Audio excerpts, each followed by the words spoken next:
নমস্কাৰ ছাত্ৰ ছাত্ৰীসকল, তোমালোকে মোৰ আগৰ ভিডিঅ'সমূহত কৰা অনুৰোধ মৰ্মে আজি মই উচ্চতৰ মাধ্যমিক দ্বিতীয় বাৰ্ষিকৰ এটা গুৰুত্বপূৰ্ণ বিষয় তৰ্ক বিজ্ঞান আৰু দৰ্শনৰ কৰ্তন কৰা অৰ্থাৎ ডিলিটেড টপিকসমূহৰ বিষয়ে এটা সম্যক ধাৰণা দিব চেষ্টা কৰিছোঁ। আশা কৰিছোঁ তোমালোক এই ভিডিঅ'টোৰ পৰা উপকৃত হ'বা। ছাত্ৰ ছাত্ৰীসকল, ছেকেণ্ড ইয়াৰৰ লজিক এণ্ড ফিলচফি অৰ্থাৎ তৰ্ক বিজ্ঞান আৰু দৰ্শন শাস্ত্ৰৰ মুঠ 8টা চেপ্টাৰ আছে। ইয়াৰে প্ৰথম 4টা তৰ্ক বিজ্ঞানৰ লগত জড়িত আৰু পৰৱৰ্তী 4টা দৰ্শনৰ লগত জড়িত। মই এই ভিডিঅ'টো প্ৰস্তুত কৰোঁতে অসম উচ্চতৰ মাধ্যমিক শিক্ষা সংসদৰ কিতাপখন ব্যৱহাৰ কৰিছোঁ আৰু কিতাপখনৰ সহায় লৈ কৰ্তন কৰা টপিকসমূহ একাদিক্ৰমে দেখুৱাবলৈ চেষ্টা কৰিম। ছাত্ৰ ছাত্ৰীসকল, প্ৰথম অধ্যায় অৰ্থাৎ আগমন আৰু ইয়াৰ প্ৰকাৰৰ পৰা 2টা টপিক বাদ দিছে। সেই 2টা হ'ল ক্ৰমে value of an scientific induction অৰ্থাৎ অবৈজ্ঞানিক আগমনৰ মূল্য, আৰু দ্বিতীয়টো হ'ল ভেলু অফ এনালজি অৰ্থাৎ সাদৃশ্যানুমানৰ মূল্য। আৰু এই 2টা টপিক তোমালোকে 15, 16, 17, 18, 19 আৰু 20 নং পৃষ্ঠাত বিচাৰি পাবা।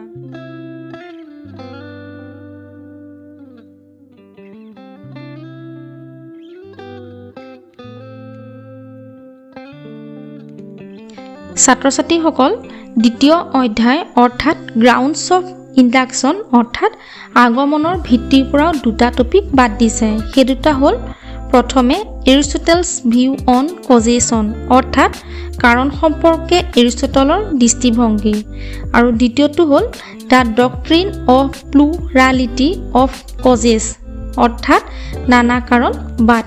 আৰু এই টপিক 2টা তোমালোকে পেজ নাম্বাৰ 49, 50, 51 আৰু 52ত বিচাৰি পাবা।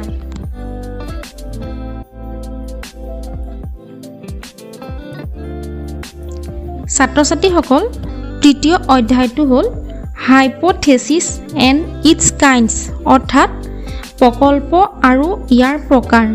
ইয়াৰ পৰাও 2টা টপিক কৰ্তন কৰিছে। প্ৰথমটো হ'ল এড হক হাইপ'থেচিছ অৰ্থাৎ তদৰ্থ প্ৰকল্প, আৰু দ্বিতীয়টো হ'ল ৱৰ্কিং হাইপ'থেচিছ অৰ্থাৎ কাৰ্যকৰী প্ৰকল্প। ইয়াৰ প্ৰথমটো যিটো টপিক আছে তদৰ্থ প্ৰকল্প, আমি কিতাপখনত ডাইৰেক্টকৈ বিচাৰি নাপাওঁ, কিন্তু যিটো 2 নম্বৰ টপিক আছে ৱৰ্কিং হাইপ'থেচিছ অৰ্থাৎ কাৰ্যকৰী প্ৰকল্প, এই টপিকটো তোমালোকে পেজ নাম্বাৰ 80ত বিচাৰি পাবা। চতুৰ্থটো অধ্যায় হ'ল মিলছ মেথড অফ এক্সপেৰিমেণ্টেল ইনকুৱাইৰী অৰ্থাৎ মিলৰ পৰীক্ষণমূলক অনুসন্ধান পদ্ধতি। এই অধ্যায়টোৰ পৰাও 2টা টপিক কৰ্তন কৰিছে। প্ৰথমটো হ'ল মেথড অফ কনকমিটেণ্ট ভেৰিয়েশ্যনছ অৰ্থাৎ সহ পৰিৱৰ্তন প্ৰণালী, আৰু 2 নম্বৰ টপিকটো হ'ল মেথড অফ ৰেচিডিউছ অৰ্থাৎ পৰিশেষ প্ৰণালী। আৰু এই টপিক 2টা তোমালোকে 104, 105, 106, 107, 108, 109, 110 পৃষ্ঠাৰ প্ৰথম অংশলৈকে বিচাৰি পাবা।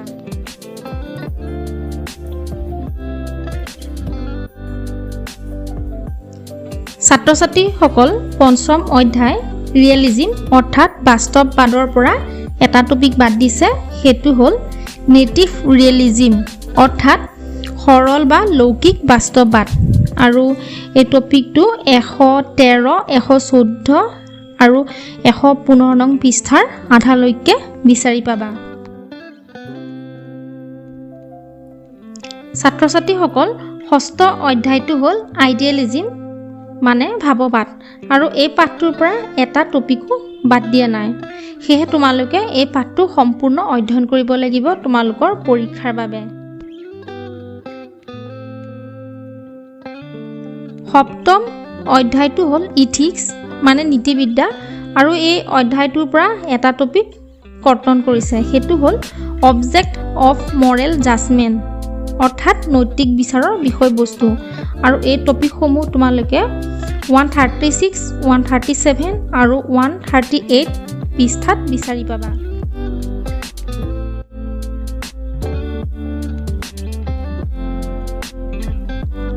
অষ্টমটো অধ্যায় হ'ল ৰিলিজন অৰ্থাৎ ধৰ্ম।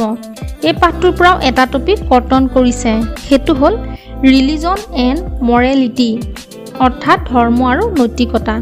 এই টপিকটো তোমালোকে পেজ নাম্বাৰ 149, 150, 151 আৰু 152 পেজত বিচাৰি পাবা।